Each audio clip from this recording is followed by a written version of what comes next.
Good. Well, good afternoon, everybody. Good to see some friendly faces here. Thanks for coming out. A lot of you who've been here already and joined our discussion group know that we're focusing on the rise of the independent voter. And this week's guest, there's really nobody better in America. I'm not.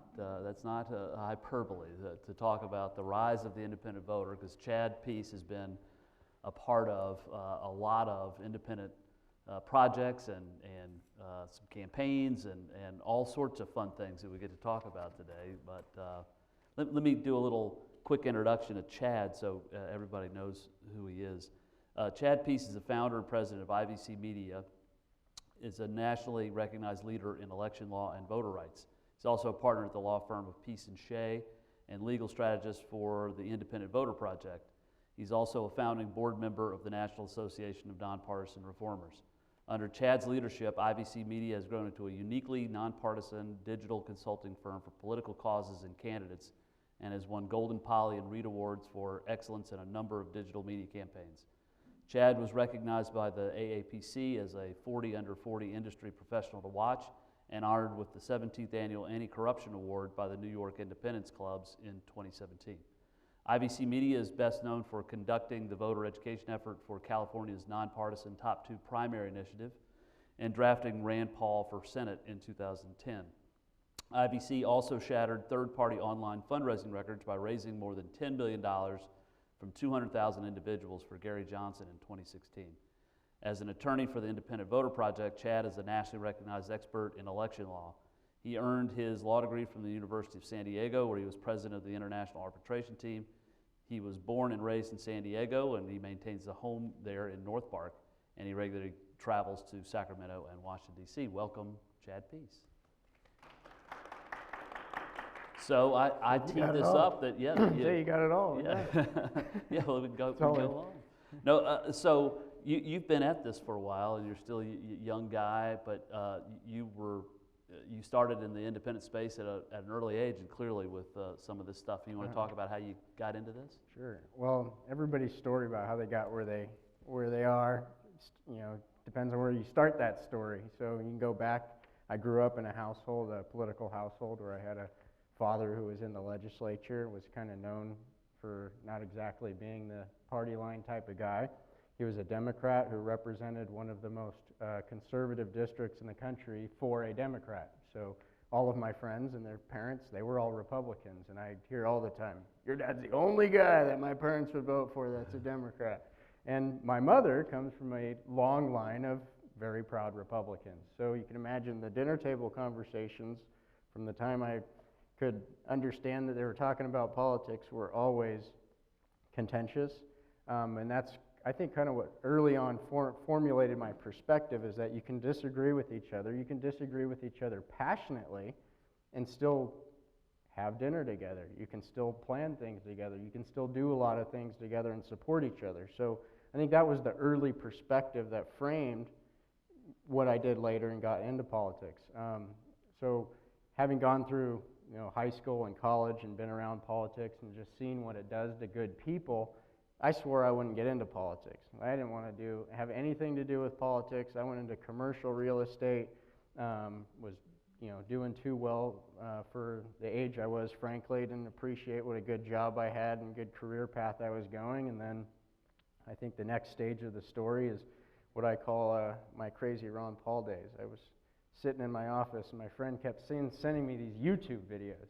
He goes, "You got to watch this guy. You got to watch this guy." I'm like, I don't care about politics. And well, long story short, I watched one of these YouTube videos, and there's this guy on the Republican stage when everybody has the exact same message. It's like they all have the same pollster saying you have to say the same things, and Ron Paul's there on the stage saying we need to protect civil liberties. We need to stop the wars. And I don't know whether it was the issue or it was just the fact that he had the guts to go up on the stage and say something that was different and challenge conventional thought, that I was like, we've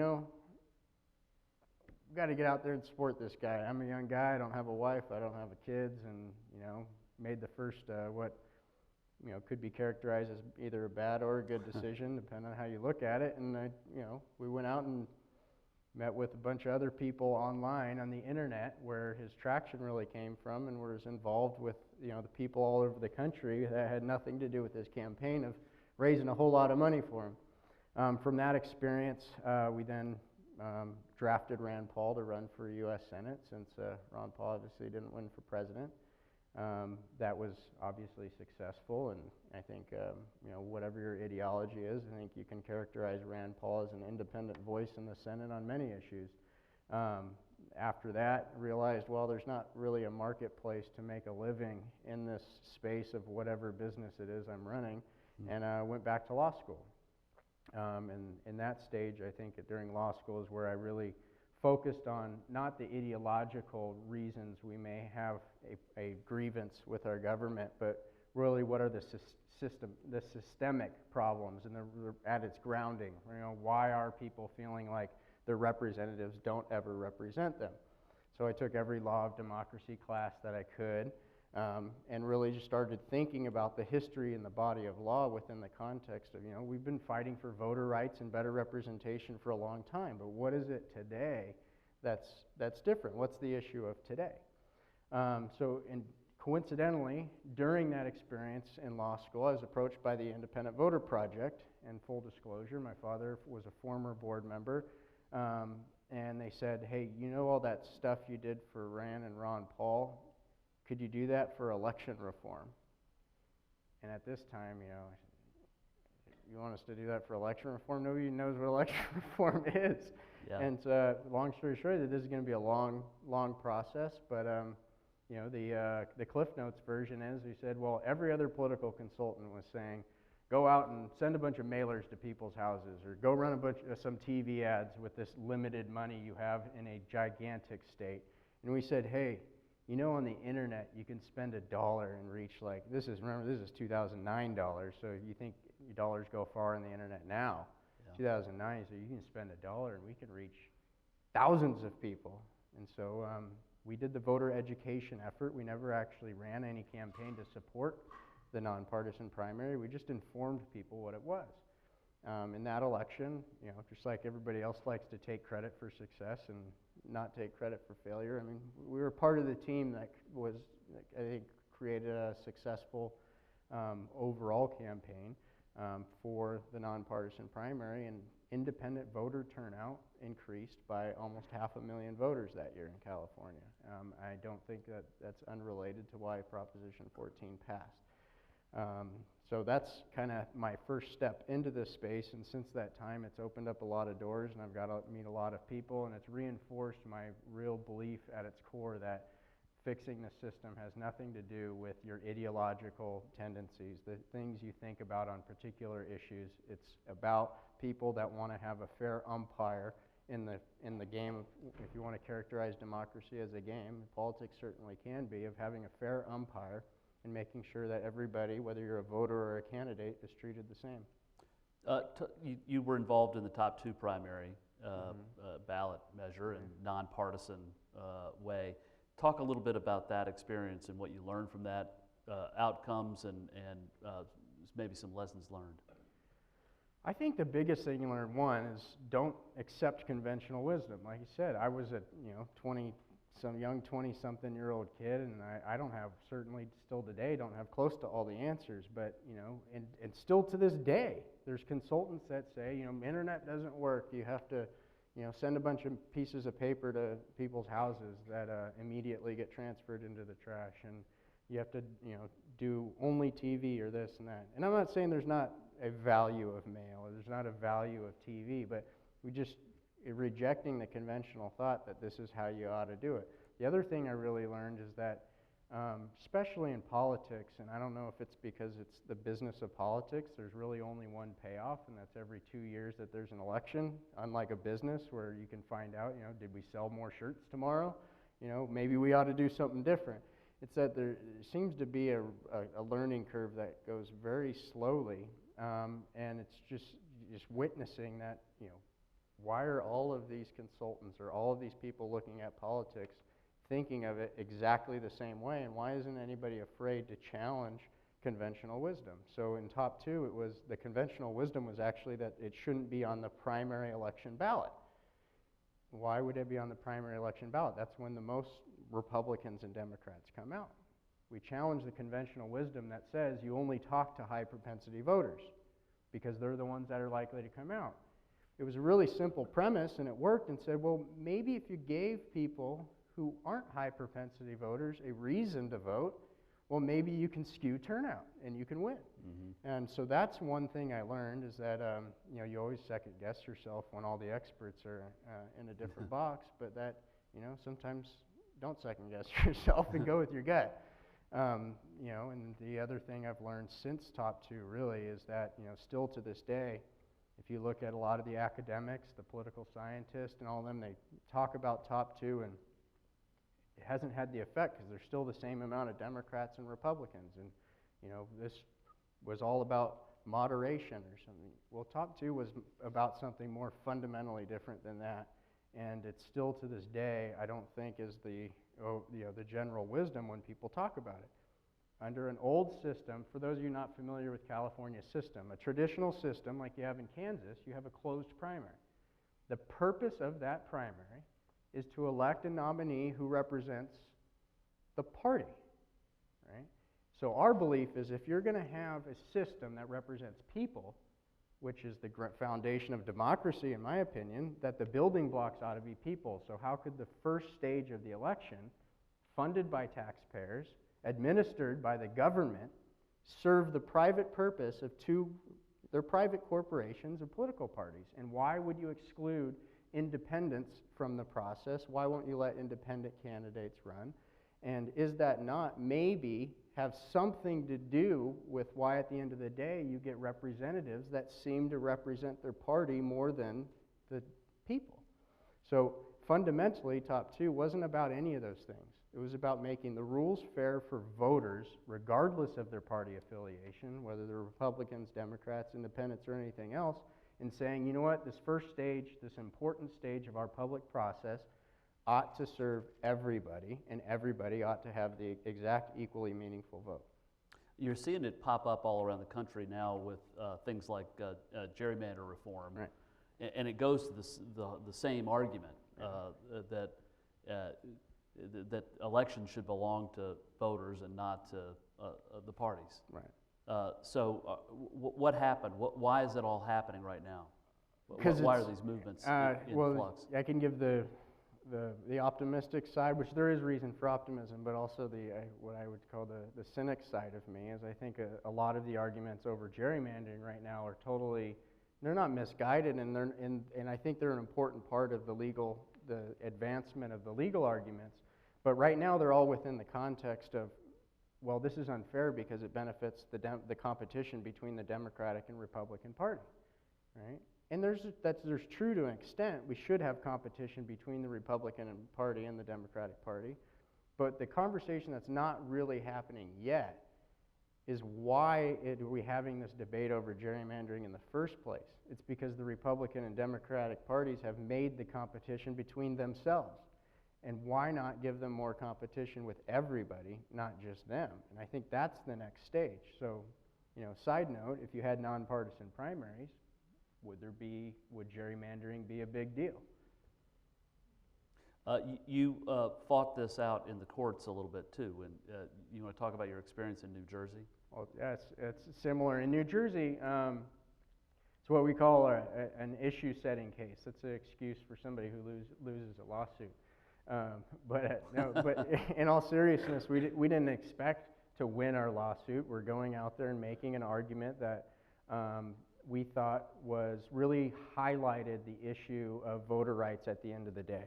The issue was, in New Jersey, 47% of voters are registered independent. So almost half of the electorate. That's not potential voters. Those are people who took the step of actually saying, I want to register to vote. And then they took the other step of saying, I would rather give up the right you're giving me to vote in a primary election than join one of these political parties, right? So there's multiple issues at stake. The right of association, because a corollary of that right is the right not to association. I use the analogy, right? Would you have freedom of religion if you could only join one of two churches? somehow in this country we've accepted that you only have the freedom to vote if you join one of two parties. And I think that's absurd. So in New Jersey, which has a purely closed primary, we asked the question. You have 47% of voters are registered independent. You have a taxpayer and publicly funded election system. Your turnout is 5%. Your politicians are saying that the system isn't serving people. We need to get people out to vote. He said, then why have we restricted the right to vote based on somebody choosing not to affiliate with a political party? Now, there are a bunch of ancillary issues and stuff that come in with that, but really is putting on the issue today of what does the right to vote mean and how is it related to our rights of association and non-association. So that, this actually, Kim Guadagno, who is now running for governor of New Jersey, was Secretary of State at that time, and her administration argued, well, if you wanted to vote, simply join a party.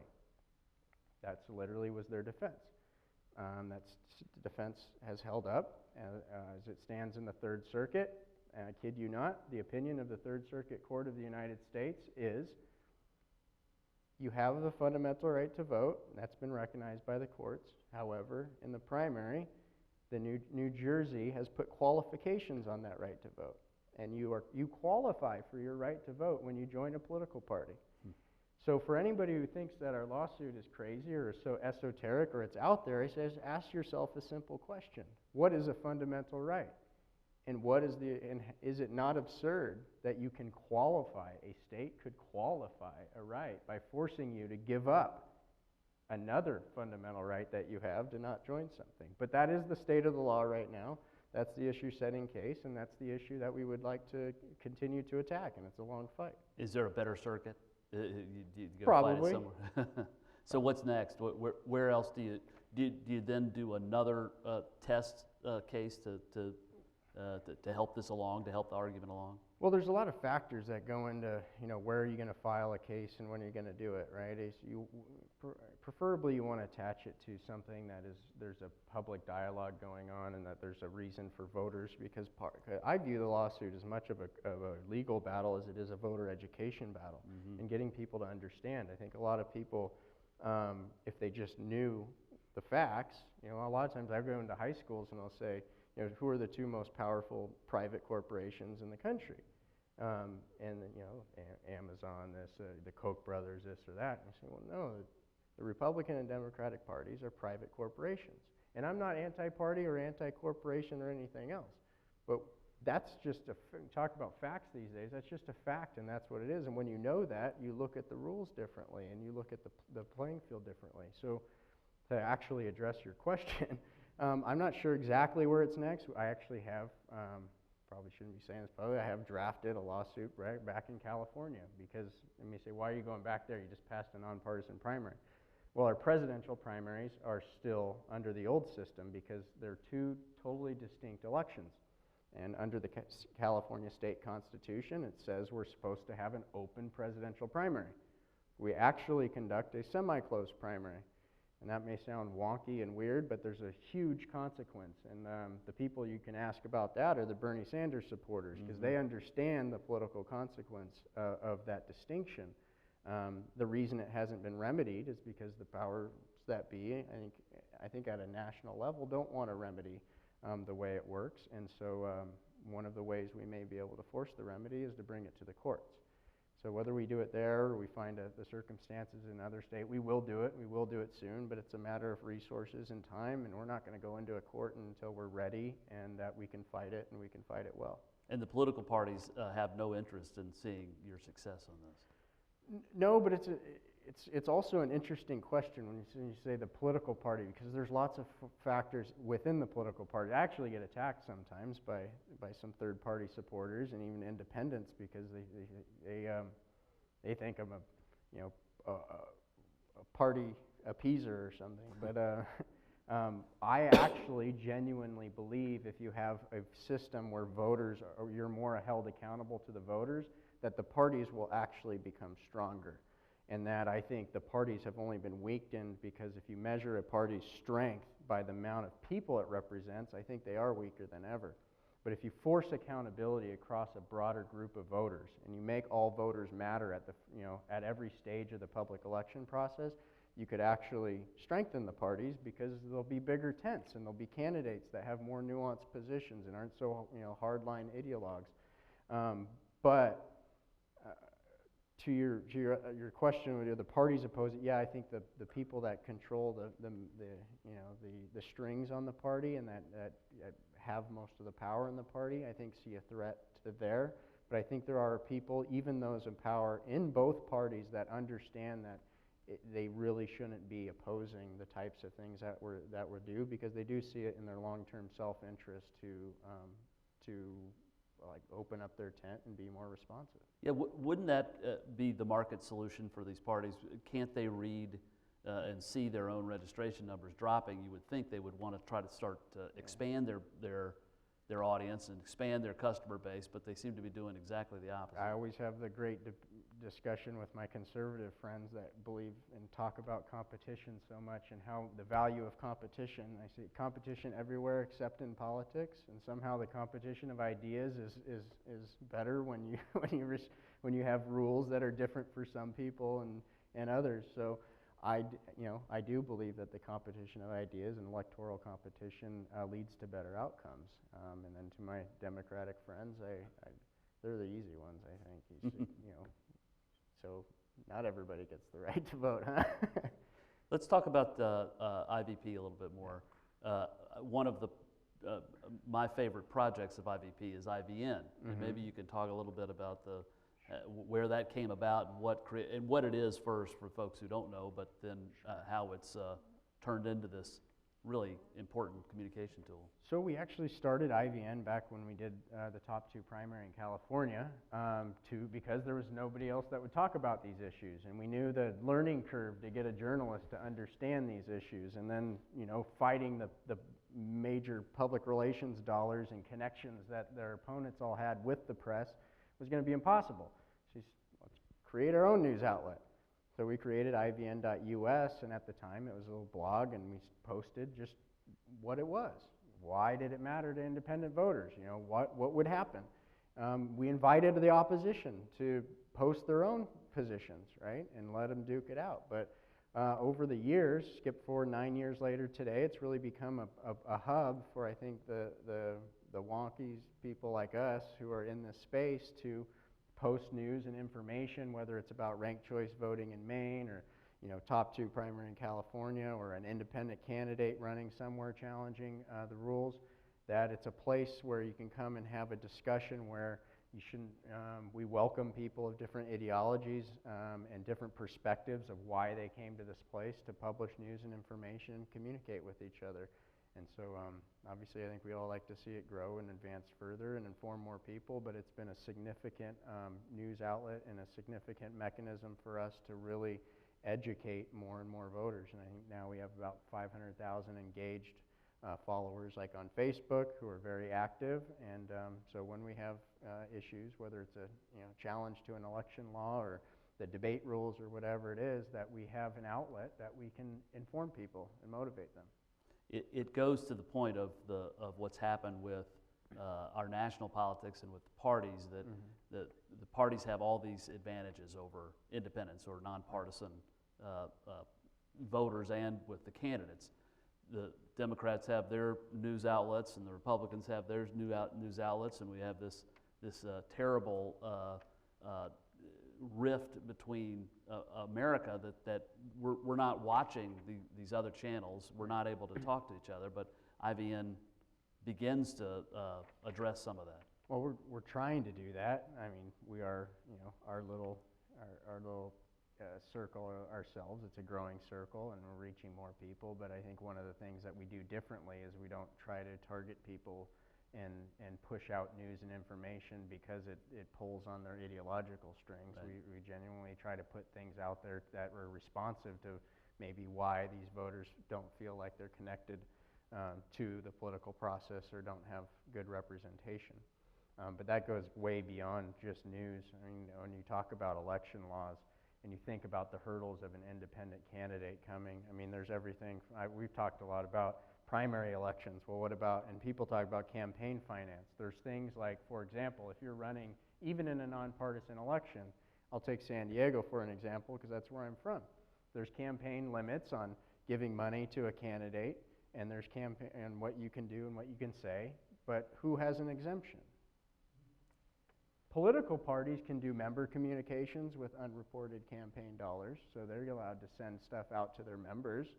They're allowed to donate funds from their campaign committees to candidates at levels that are higher than anybody else, right? So that's when I go back to saying, going back to the point that it's not a fair playing field. It's not just a fair playing field because of the rules. It's because the rules of the election itself, but also the way we finance the rules. And then that matriculates down into everything else to, well, if you're a consultant and you want to run political campaigns and you don't want to work within the Republican and Democratic Party apparatus, how easy do you think it is to get a job? It's pretty tough. Yeah. Well, there's a whole long list of disadvantages, right, for independents.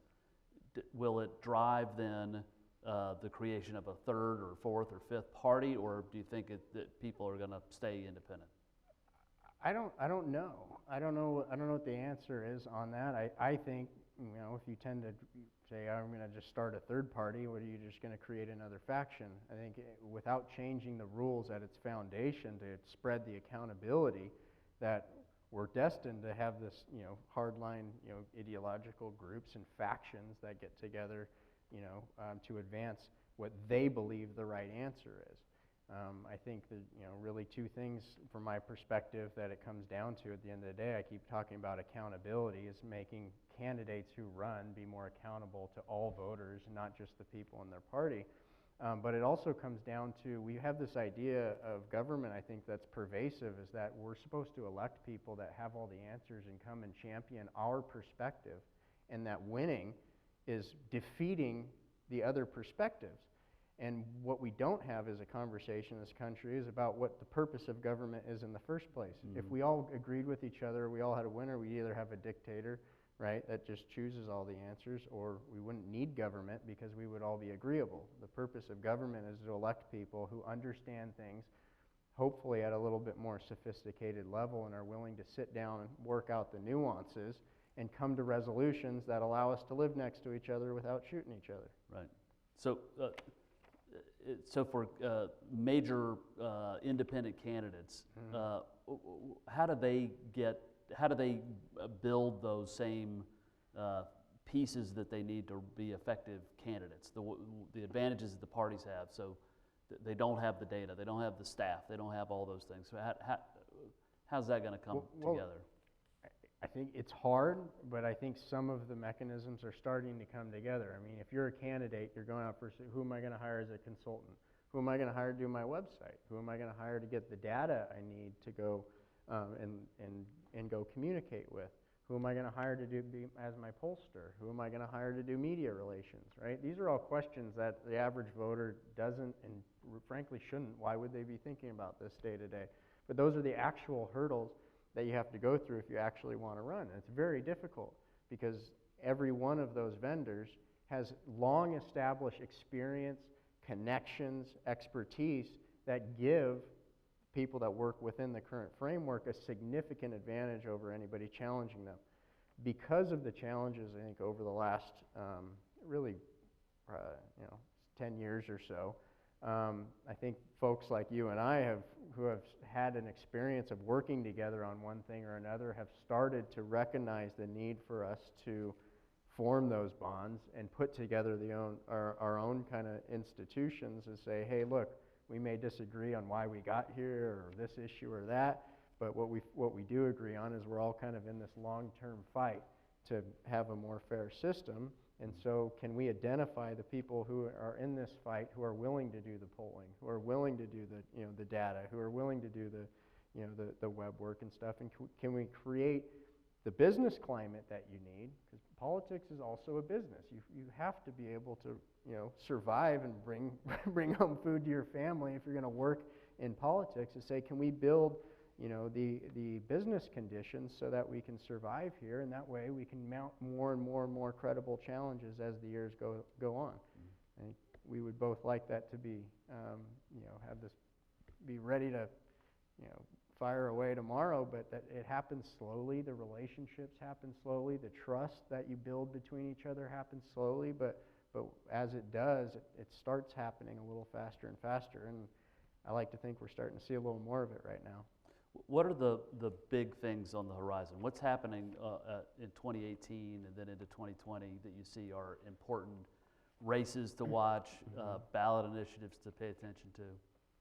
Right now, off the top of my head, there's a huge fight going on in Maine over ranked choice voting. It's a really interesting fight between those who have run an initiative effort to do what's called ranked choice voting. It's another system that I guess try to get over the spoiler effect of a third or a fourth candidate running.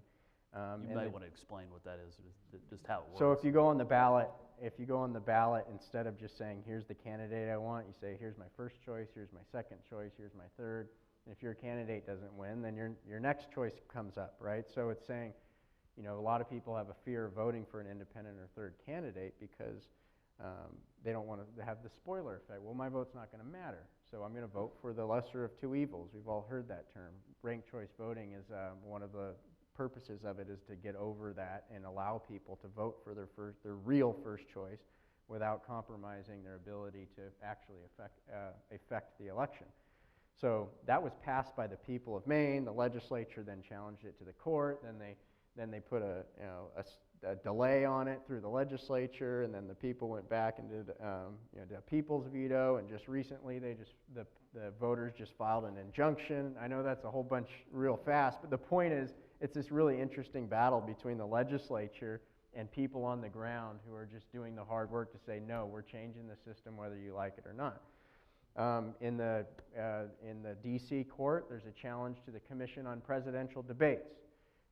Most people are familiar with the presidential debates. What they aren't as familiar with is that the debate commission that determines the rules and the candidates that get to participate is literally a partnership between the Democratic and Republican Party. So we wonder, why don't we ever see a third party in the debates? Well, they would argue it's because we have this 15% threshold rule and nobody's been able to break it. I think the plaintiffs are arguing, yeah, you created that threshold because nobody can break it. So that's a very interesting debate. If that is successful and the judge could rule at any time, that would have massive consequences on the presidential debate in 2020 and in turn the election itself. There's a candidate, former Republican statewide officer in California, who is running for insurance commissioner as an independent. If he won, he would be the first statewide candidate that's an independent in California. Greg Orman, obviously here, running for governor as an independent. You got Terry Hayes in Maine, where that fight's going on, is statewide state treasurer, so she's a very credible candidate running for governor as an independent. And then you have, Unite America out of Colorado is supporting a bunch of independent candidates nationally, and then also a slate of candidates within independent candidates in Colorado.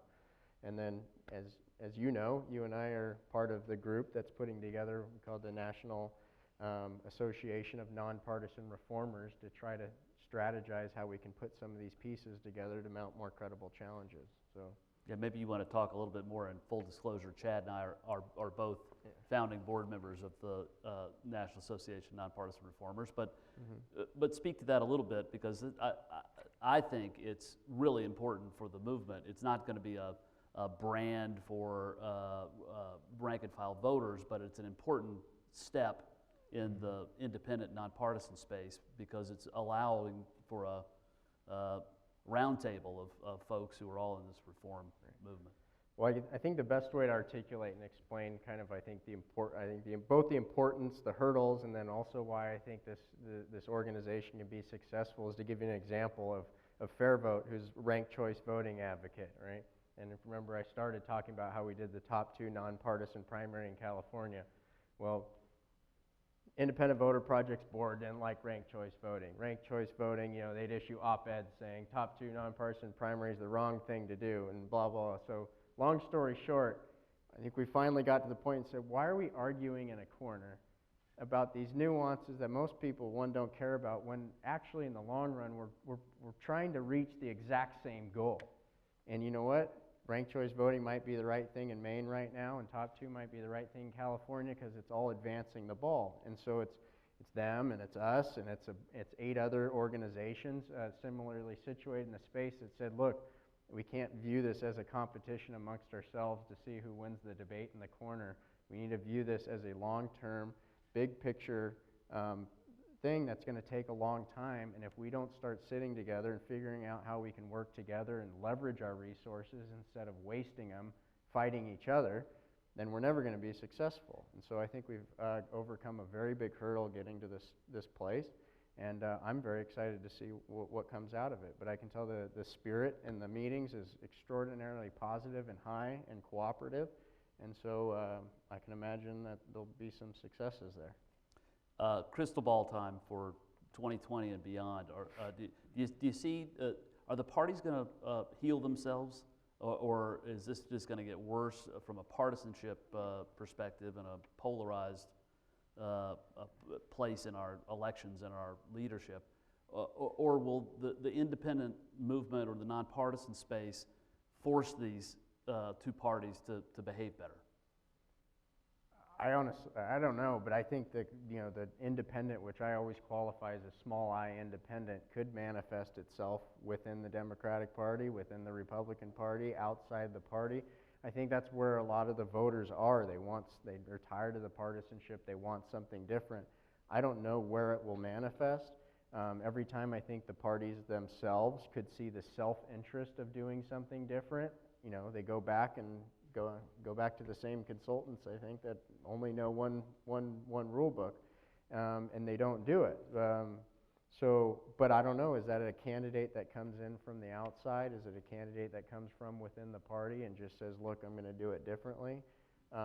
Only time will tell, but I think it has a lot to do with the circumstances, luck, a whole bunch of factors that are really hard to predict right now. But I do think that in 2020 or 2024 there will be a surprise in the political world, just like we had a recent surprise, and we should be expecting it. Not well, I just said surprise, but we really shouldn't be surprised by it. It's going to happen.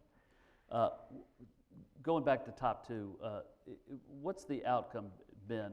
Has it been successful? I know there've been some complaints from folks, or is it something that other states ought to try? Well, the important factor is how do you measure success? And I think that goes back to our previous discussion. There's our political scientists and there's journalists that will write, oh, it hasn't been successful because bills are still written by Republicans and they're still written by Democrats. I think at least from talking to first of all, it's been a success amongst voters every year. The approval of the new system has gotten higher and higher. But if you talk to the folks who work in the Capitol, it is a different atmosphere than it was before, is that you can actually work with legislators that are across the aisle and craft legislation. So, those types of things don't show up in the success books that are written by, political scientists that say, okay, well, that was a Republican bill, that was a Democrat bill. Well, what were the conversations that went on before that even became a bill, and was a Democratic legislator going to a Republican before the bill was even written? And so was the bill itself, though still blue or red, not different now because that candidate in a Republican district or Democrat district said, yeah, you know what, and I'll go out and I'll vote for it when it comes to the floor because I'm not going to get primaried in my next election. You do a lot of work in the digital space. What is the latest stuff with Facebook? Is that going to affect business? My business? Yeah.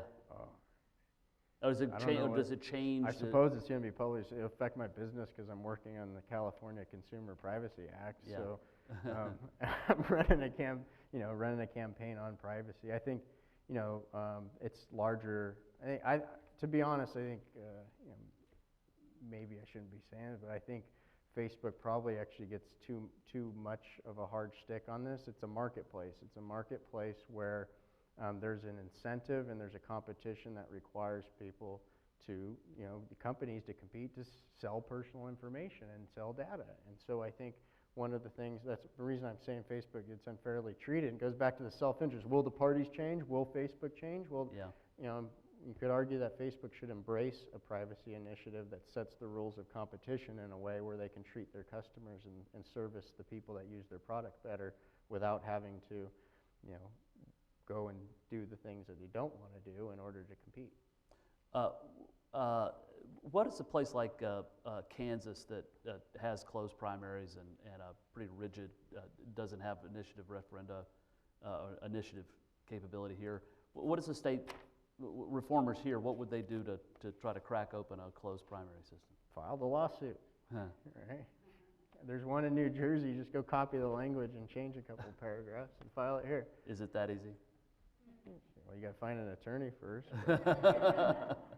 Well, it may be something that would be popular here to go do that. I think some of it is the unknown, that people just don't even know that this is even a possibility, and we're so stuck in this red versus blue, right versus left, and there's only two parties, and that's the way it is. Mentality. How do you break out of that, and how do you get people to even see that there's something better out there? Right. Well, I think that's the first part. It starts with the voter education, is knowing what the possibilities are and knowing what the system is, and that way you can understand what to be, you know, what needs to be changed or what maybe you ought to be upset about, more than just blaming a politician for acting a certain way, saying, well, maybe he's incentivized or he or she is incentivized to act that way. Maybe he or she is afraid not to act the way that they really want to, because then they'll lose an election. Then they really can't help you because they're not in office anymore. So I think a lot of times we focus on the person and frankly, you know, focus on the parties themselves too much, and we don't focus on the system itself and the incentives that we've put in place. And so, you know, it goes back you know, to doing, say, something like a lawsuit in Kansas. I say that, I don't really say that flippantly. To do that isn't so much, yeah, if you're successful, great, that's a huge victory, but a lot of the success itself is the education it would create of getting people to understand the issues, not just voters, but the courts themselves. You can't really blame judges in courtrooms for struggling with the issue when it hasn't been introduced. They haven't had an opportunity to really think about it. Yeah, and isn't that how all big social endeavors change through the courts? Is it? Yeah, it takes a long time. Yeah. You are involved in a lot of campaigns. You've done a lot of campaigns. You hire a lot of folks. There's some students here who I know will want to go into politics. What advice would you give them for breaking into politics? Figure out what you're passionate about, what you want to do, and go find somebody that might give you that opportunity and say, I want to do it. I mean, you know, obviously not everybody's hiring every day, but if you ask around and you're passionate about it, I can tell you that you know, there's a lot of smart young people out there and a lot of people that care, but there's nothing that somebody who works on stuff and is looking for good people to work with all the time. If you're driven, you're motivated, and you're going to give yourself to your work, you know, there's plenty of people looking for talent like that, and you just have to prove it to them. Nothing more important when I've hired on campaigns than energy and passion and willing to do whatever it takes. And just genuinely caring about what you're doing, and you can't replace that. Before we go to questions, I just want to thank Chad for joining us today. Thank you for doing this. So do we have any questions? Anybody? Yes, sir.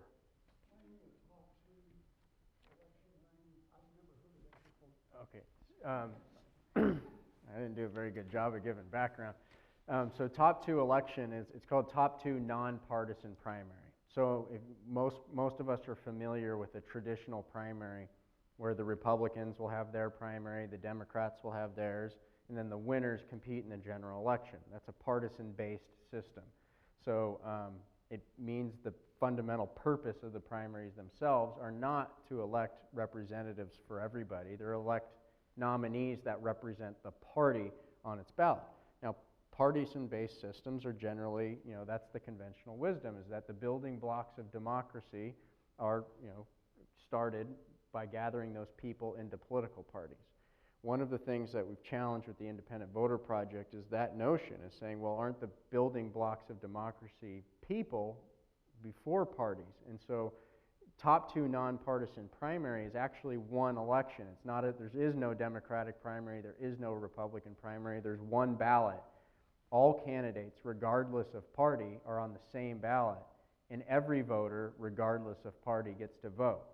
And then the top two go to a runoff in November, right? I'm going to get my head chewed off for calling it a runoff. They go to the general election, and it doesn't matter. It could be two Democrats running against each other. It could be two Republicans. But the point of the nonpartisan nature means it's there for transparency purposes, but as it relates to the rules, nobody's treated differently because of party. And if that's the way it shakes out, that's the way it shakes out. But one of the really great advantages of a system like that is that it can or should force competition for voters, so that partisan candidates would not only talk to their partisan members, they'd be forced to speak to a much broader audience, or they will fail. Right, and where it's, I think now in the real practical consequences of it, you still do see a lot of candidates that vying to divvy up the partisan base that they know is going to turn out in the primary, but where it has its real major effect is in the general election. And in fact, just giving you, like, there's a lot of consternation, well, if you have two Democrats on the ballot or two Republican ballots, then you know there's nobody to vote for unless you're a Republican or a Democrat. And I think ironically those are the situations where you actually see the most power of the nonpartisan primary, because if you have two Democrats on the ballot in a highly Democratic district, I would argue that nobody but Democrats have ever mattered after the primary for a long time. And for the first time, you have the power to say, you know what, they're both Democrats, but this one's speaking to me, and vice versa if it's Republicans, but this one's speaking to me, and you can actually have an effect on the general election instead of giving your symbolic, well, I don't like the majority party's guy or gal. Is there an election or two that you could point to say, hey, this really worked, and there was I don't like the word moderate, but a moderating effect on who won? Well, there's actually an interesting one as a race in the Bay Area, which you may even know from here is kind of known for being further left, where whoever won the Democratic primary was the winner. And 4 years ago now, there's a guy named Steve Glazier running against, I'm blanking on her name right now, the incumbent. She had every endorsement you could possibly have, from Obama down to the local dog catcher. And the political consultants had written it off, so she's going to win. Well, Steve Glazier won by 10 points in the district, running on a message of saying, well, maybe we should be challenging the union's position on this. Maybe we should be. And he took some positions that under a traditional system a Democrat could have never taken. And he not only won, he won by 10 points and surprised the whole political class. And I think it mostly just had to do with a lot of the voters saying, you know what, well, at least in this case, he'll do something differently, and maybe he'll be more likely to listen to us. And any chances that this is going to happen in California politics this year? There's a governor's race, and it's going to be a big. We could very likely have two Democratic gubernatorial candidates as a possibility, and that will make for a very interesting race to see which one breaks from the party line and which one doesn't, and we'll see. Yeah, I think it could be a really interesting election. Yes, sir. This seems kind of superfluous to use a microphone. Well, it's for the camera. A group this small. Yeah. A couple of questions. First, let me make sure, and I arrived late, and I apologize for that. This, the top two primary, that's sort of colloquially, just make sure I understand, that's a jungle primary. Is that the same thing? Well, it's colloquially used that way, and a lot of journalists and folks will call it. I like to call it that. Right. Well, yeah. I would argue that Louisiana is what originally originated the term jungle primary. It's now been applied to California and Washington, I would argue, by people who don't really understand the major distinctions between the two. Okay. Well, here's my real question, and that is it correct that independents can be elected and function in executive office and yet not function if they're elected to a legislative office? And I use Angus King as an example. Candidly, I mean, let me ask you: did Angus, when Senator King was elected, was there a Democrat in the election? He ran as an independent.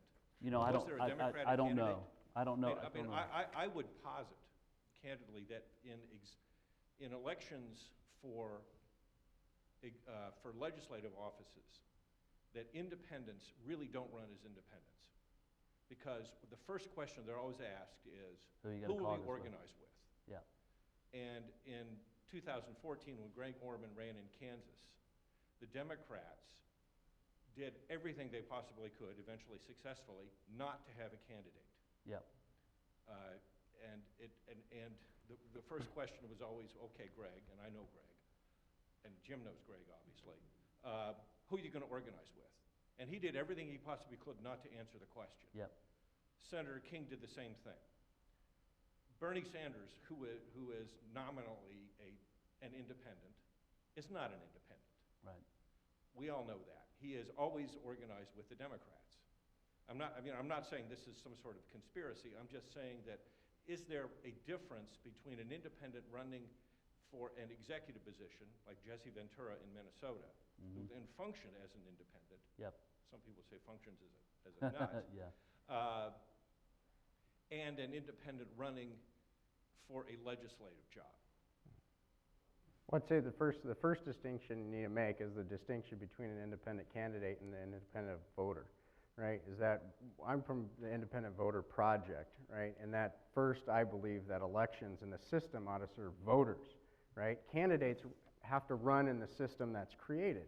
And so, yeah, the incentives and the way the system exists, perhaps Bernie Sanders under another system would be an independent, or he would find another way to make his voice more powerful. I think his only way he can in this system is to caucus with the Democrats. And certainly Bernie Sanders is not going to caucus with the Republicans, right? So I think that first distinction has to be made, is that when we're talking about the fairness of the process, or like who is being represented, is we should talk about, are we talking about independent voters, small I, which I would say any voters, or are we talking about independent candidates? Of course, and that's, I think, an inhibitor to being able to run it. It's another one of the variables is how do you define independence? I would say independence, by their very definition, can't be defined along ideological grounds. So you may get somebody, whether it's in Maine, Alaska, or Kansas, or California, who is an independent, who is far different than an independent somewhere else. That's why they're independents. And so one might be a disgruntled Republican, one might be somebody who's too far left of the Democratic Party, one might be an anarchist. You never know. But that's based on an individual analysis of each personal candidate. What I try to focus on myself is how can we create the conditions that voters are treated independently and aren't treated as a group and saying, well, this group of voters gets treated one way and this group gets treated another way. And then, I think we would, whether they're R's, D's, or capital I's, that every candidate, regardless of party, will be able to act more independently if we did that. Yeah, just a couple quick points on that. One, I lost the argument in 2014 of how we should have framed that. Oh, okay. Well, the Democrats absolutely framed, or the Republicans absolutely framed it and forced Greg to say who you're going to caucus with is their way of shorthanding, are you a Republican, are you a Democrat? I argued, and would still argue, that what should have done in that situation is to say, I'm not caucusing with either of these. They're both broken brands, and I'm going to go there and that makes sense, but how do you function? Well, so how do you function? Next week, we'll have someone from the Unite America who's going to be here, who's going to talk about the fulcrum strategy in the U.S. Senate, which is if you elect 5 independent United States senators, you would then control the balance of the Senate. That's why I think a more effective strategy would be not to focus on Congress, but to focus on places like the Kansas legislature. Correct. I mean, you could be, if you had 5 votes in the Kansas House, that would make a big difference. Well, as a matter of fact, next week's guest will talk about this more, but we're actually focused in Colorado on doing that, where we can. It's one seat. It's an 18-17 split in the Colorado Senate. That if you win one vote, you may be the swing vote that controls the agenda as an independent. So it could be interesting. Yes, sir. I guess my question is, you mentioned California, of course. Are there other states which are more favorable to independent candidates, independent voters than others? And then my second question is, what do you think about all the recent voter ID legislation that's been put forth mainly by Republicans? And I'm just curious, since you're involved in the open Sure. vote process. On the first point, I think actually California still isn't, I wouldn't call favorable to independent candidates. We've never had an independent statewide candidate. In fact, we've only had one independent in statewide office. And so there's a variety of other factors, I think, that contribute to that. We have a very powerful party system in there, and like I said, the campaign finance system, they're big districts, it's a big state. There actually are other states that are more favorable. We all know Minnesota has had experience with independents like Jesse Ventura. Alaska, Maine's got Angus King. There's actually been some independents elected, Bernie Sanders in Vermont, right, where the conditions for independent candidates actually, you know, yeah, the colder the weather, the more independent you get, I guess. To the relation of the voter ID, this is a very, you know, one of the things I always talk about in terms of voter rights is, you know, I think the voter ID is a good example of how the parties take an issue that should be about an individual right, an individual fundamental right to vote, and turn it into a party one. And of course they try to frame it, and you know, we need to make, Democrats say, we need to make elections easier, right? We need to make elections easier, let everybody vote. That's why we oppose voter ID. Well, if that was their actual self-interest, then why would they support closed primaries? That's a simple question. Why would you support closed primaries if your only purpose is saying, let's have the least amount of barriers of participation? So I think that voters reacting against the Democrats are right when they say, you know, you're just doing it because you think it helps their party. It legitimizes them because they're not consistent in their position. The same goes for the Republicans. The Republicans are, you know, sure, there may be some people that are participating. I don't know what the number is. Some, you know, depends on, you know, who funds the study on this or that, right? Is it one of the issues of the day?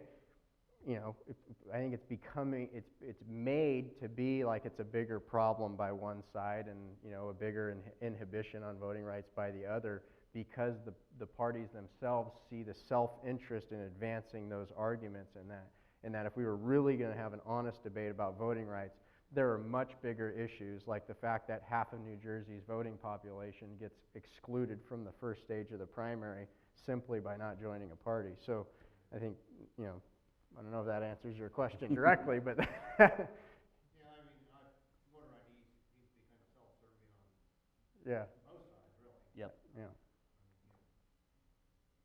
Others? Yes. So my question, I guess, is kind of an expansion actually on Professor Johnson's question. So when we see independent candidates or candidates that don't conform to party ideologies get into office, do we see them then conform to certain groups, certain, I guess, examples of groupthink when they are in office? And kind of expanding on that, could you maybe talk about how President Trump is acting? Like, would you consider him an independent potentially? Because, I mean, he pisses off a lot of Republicans on a daily basis, and he goes and works with Democrats on some issues. We'll take your second one first to get the animal out of the way. I think, you know, in a lot of respects, like him or not, and Trump is probably one of the more independent candidates and politicians we've had in a long time. You know, so that goes back to the question. Independence can come from all over the map. In terms of conforming, I think, yeah, a lot of it is when you get into the system is figuring out how you can survive in the system.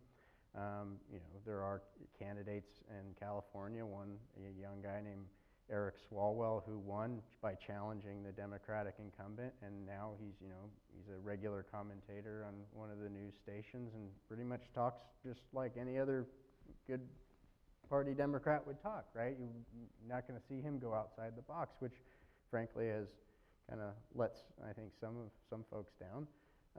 Other folks would celebrate the successes that he's had, but that's because we're all coming from different perspectives, and our ideas of what independence is and our view of what we're accomplishing is different. And so I think part of it is understanding that nuance of what do we think is an independent and what do we think is a goal has to be understood within the of the context of our dispositions and the circumstances that we live in. and not viewing everybody as 100% bad or 100% good because their idea of what it's worth putting their, exposing themselves to or challenging today might be different than yours. And I would add that to your question about do they get sucked into the system and become part of it, I'd say absolutely yes, the system is built for conformity, that you're disincentivized of speaking outside of what the party wants you to do, to the point where you'll get primaried if you break too far from the center of your party. So yes, the system is set up that way to try to bring people to toe the party line instead of stepping outside. It is also worth bringing up, it wouldn't be the first time in American history that we had kind of an independent caucus. It wasn't too long ago that you had real, there's people that call themselves blue dogs now, but there were the real blue dog Democrats. That's where the term came from, and it actually helped get a lot of the Social Security reforms and different things passed because they were a group of Democrats that basically said, we're going to go and we're going to work with Republicans outside of our Democratic caucus, and we're going to go and get these reforms done. And you know what? We have a critical, there's a small group of us, but we're enough to be the fulcrum that switches the powers of control. Mm-hmm. We don't have that anymore, and I think the consequences of trying to pull that kind of thing off in Congress are much greater, and the retaliation that will occur. But it has happened before. It could happen again. I think it will. Once, because I think more than ever, there's a bunch of people that want to do that. Yeah. It's always who puts their foot in the water first. Well, it's really amazing what's happened with, from a legislative sense, where we had Obama health care bill passed without a single Republican vote. I mean, this massive, huge thing passes without a single Republican supporter. And then Trump comes in and passes one without a single Democrat. And I would argue, till I'm blue in the face, that these are not sustainable. If you pass things on party line votes, big, giant legislative things don't succeed unless they have some bipartisan support. It's one of the ironies is that a lot of the defenders of the two-party system at all costs mentality, I say at all costs because, I think there's ways you can support a two-party system without supporting something like closed primaries, for example. Believe in it genuinely, and I understand the perspective that you have the two parties, because that's one of the things that has made America great, was that we weren't subject to the wild swings that you can get when you have more ideological spread out parties, and the balances of control are always changing, right? The irony is that we found ourselves in a situation today where we're defending this system at all costs, and that's exactly what's happening today. And they're not small shifts, they're just extraordinary shifts. And that has an effect on, of course, on our political dialogue, but it all matriculates all the way down to businesses. You're running a business in America, and you can't have confidence that the laws today are going to even resemble what the laws might be in 4 years. It's really hard to do long-term planning. Good question. Anybody else? Yes, sir. Feel free to dismiss this as too personal, but you started out by saying that growing up, your mother and father were on different ideological sides and had some contentious conversations. How are they getting along today? Are they still Republican and still Democrat? Still together? They still don't get along, but they're still married. No, my parents have a very good relationship. They have very spirited discussions, but and even we had Easter with our family and kids, and there's ideological spectrum is represented at our Sunday Easter, and we all get along. It goes back to my point: is we can disagree and disagree passionately, and still love and care about each other, and say, okay, well, maybe here's something we can do together. And it's worked out pretty well, but so not too personal. Any last questions? Well, thanks everybody for coming out today. Really appreciate it. Next week, Nick Troiano from Unite America and Unite Colorado, which you do some work for. Big fan of Nick. Yeah, and he'll be here talking about the Fulcrum strategy and electing independents across the country. So hope you can join us. Thanks for coming. Thank you.